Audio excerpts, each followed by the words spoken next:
सीधा शुरू करते हैं। आज के इस विश्लेषण में हम एक ऐसे खौफनाक अकाउंट में गोता लगाने वाले हैं जो सच में रोंगटे खड़े कर देगा।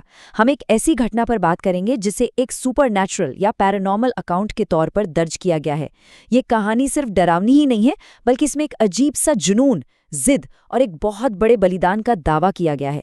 तो चलिए बिना किसी देरी के इस पूरे रहस्य को डिकोड करते हैं। मैं तुझे मार दूंगा और तेरे बच्चे को अपने साथ ले जाऊंगा। जरा सोचिए, रात के 3 बज रहे हों और अचानक ये धमकी कानों में पड़े। सोर्स मटेरियल बताता है कि इस कहानी की मुख्य किरदार मिरा के साथ बिल्कुल ऐसा ही हुआ था, जब एक सफ़ेद रंग की खौफनाक परछाई ने उसका गला दबा रखा था। ये वो पल था जिसने इस परिवार की जिंदगी को हमेशा के लिए बदल कर रख दिया। तो इस पूरी घटना की शुरुआत कहाँ से हुई? हमारा पहला सेक्शन इसी बारे में है। A terrifying beginning, the haunting commences. Source के मुताबिक मिरा उस वक्त 5 महीने की प्रेग्नेंट थी। एक दिन वो अपनी छत पर जाती है और वहां एक बेहद लंबी, बिना चेहरे वाली सफेद परछाई खड़ी होती है। मतलब आम इंसान से कहीं ज्यादा लंबी। जाहिर है वो खौफ के मारे वहीं बेहोश हो गई और यहीं से शुरू हुआ डर का एक ऐसा सिलसिला जो रुकने वाला नहीं था। अब आते हैं दूसरे सेक्शन पर, consequences of wrong love, the grounded reality behind the horror. आखिर इस सब के पीछे क्या वजह थी? क्या ये सब अचानक हुआ? बिल्कुल नहीं। कहानी में 2 लोग हैं। एक तरफ है फैजल, एकदम स्टेबल एयरलाइन पायलट जिसे परिवार ने चुना था, बेहद शांत और सुलझा हुआ इंसान। और दूसरी तरफ है इमरान, जो मिरा का कॉलेज क्रश था। लेकिन जब मिरा के पिता ने इमरान के बैकग्राउंड की जांच की तो पता चला कि वो तो दिल्ली के जीबी रोड पर ड्रग्स और चोरी के मामलों में शामिल था। एकदम अलग दुनिया। अब ऐसे में कोई भी पिता क्या करेगा?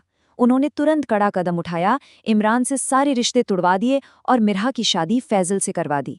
अकाउंट के मुताबिक यही वो एक फैसला था जिसने एक खतरनाक और जुनूनी बदले की आग को भड़का दिया। लेकिन किस्मत को शायद कुछ और ही मंजूर था। शादी के बाद प्रेग्नेंट मिरा एक अल्ट्रासाउंड क्लिनिक जाती है और वहां अचानक उसका आमना सामना इमरान से हो जाता है। इमरान उसे फैजल के साथ देख लेता है। कहा जाता है कि बस इसी एक पल ने उस पूरे खौफनाक सुपरनैचुरल सिलसिले को ट्रिगर कर दिया जिसकी आज हम चर्चा कर रहे हैं। और इसके बाद क्या हुआ, ये हम तीसरे सेक्शन में देखेंगे। Terrifying shadows at home, the rapid escalation of paranormal events. जरा घटनाओं की स्पीड देखिए, खौफ कितनी तेजी से बढ़ा। पहले दिन छत पर वो परछाई दिखना, दूसरे दिन रात 3 बजे वो गला दबाने वाली घटना, तीसरे दिन मिरा की छोटी बहन आफिया का एक बड़े दांतों वाली काली परछाई को देखकर अजीब तरह से हंसना, और 5वें दिन तो हद ही हो गई। आफिया को सीढ़ियों से किसी अनदेखी ताकत ने धक्का दे दिया। परिवार ने शुरुआत में इसे सिर्फ प्रेगनेंसी के दौरान होने वाले हेलुसिनेशन समझकर टाल दिया, जो कि एक बहुत बड़ी भूल साबित हुई। और चीजें यहीं नहीं रुकी। परिवार की तस्वीरों में सिर्फ मिरा के पीछे एक अजीब सी धुंधली आकृति दिखने लगी। आफिया को लगा जैसे मिरा के बेड के नीचे किसी मुर्गे की गर्दन टूटकर तड़प रही है, जबकि असल में ऐसा कुछ भी नहीं था।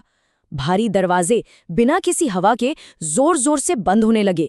ये सब साफ बता रहा था कि घर में जो भी है वो बहुत ताकतवर होता जा रहा है। फिर आता है इस पूरी कहानी का सबसे खौफनाक मोड़। Section 4, the disappearance of Aafia, the entity claims a victim. यहाँ उस बुरी ताकत का फोकस मिरा से हटकर आफिया पर चला जाता है। रात के करीब 3 बज रहे थे। आफिया किचन में गई तो देखा कि मिरा नींद में चल रही है। उसके हाथ में गोश्त काटने वाला एक बड़ा सा चाकू है और वो बड़ी अजीब सी डरावनी मुस्कान के साथ आफिया को बुला रही है और एक अजीब सी आवाज में कह रही है, दूध। ये पूरा पल इस अकाउंट का लिटरली सबसे सस्पेंसफुल और रोंगटे खड़े कर देने वाला हिस्सा है।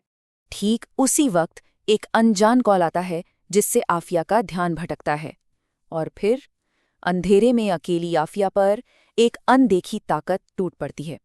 बताया गया है कि उस ताकत ने उसके कंधे पर नाखून मारे, खून चूसा और फिर आफिया हमेशा के लिए वहां से गायब हो गई।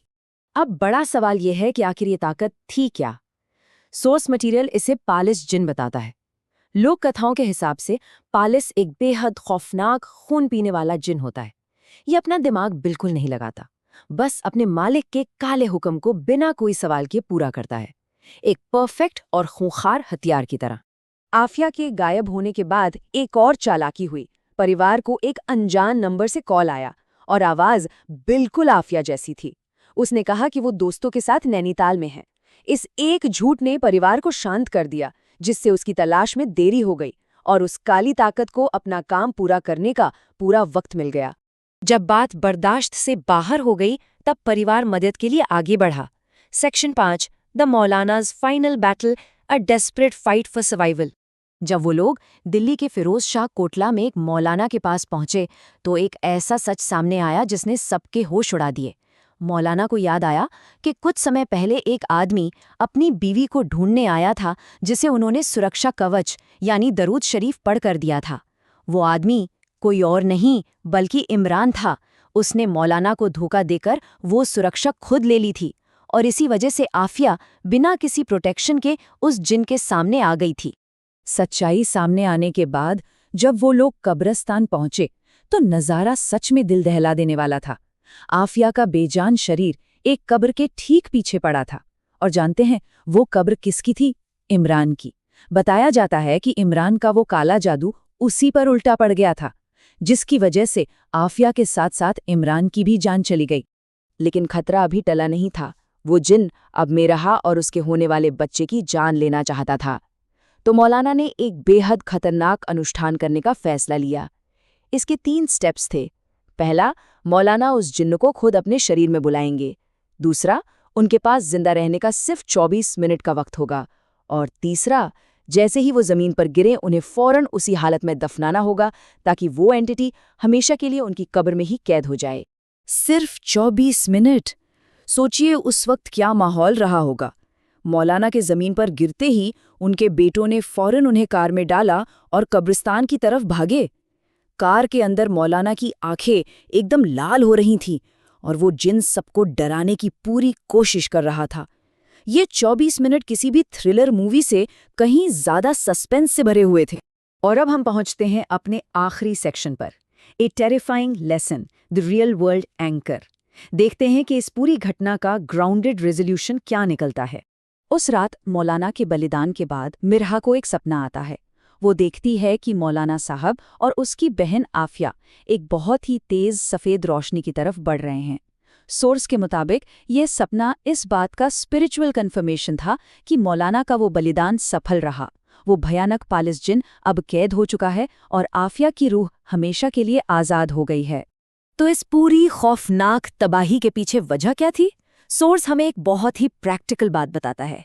अंधा प्यार, रिलेशनशिप के रेड फ्लैग्स को इग्नोर करना और बैकग्राउंड चेक ना करना। अगर शुरुआत में ही सतर्कता बरती गई होती तो शायद ये कहानी इतनी खौफनाक कभी होती ही नहीं।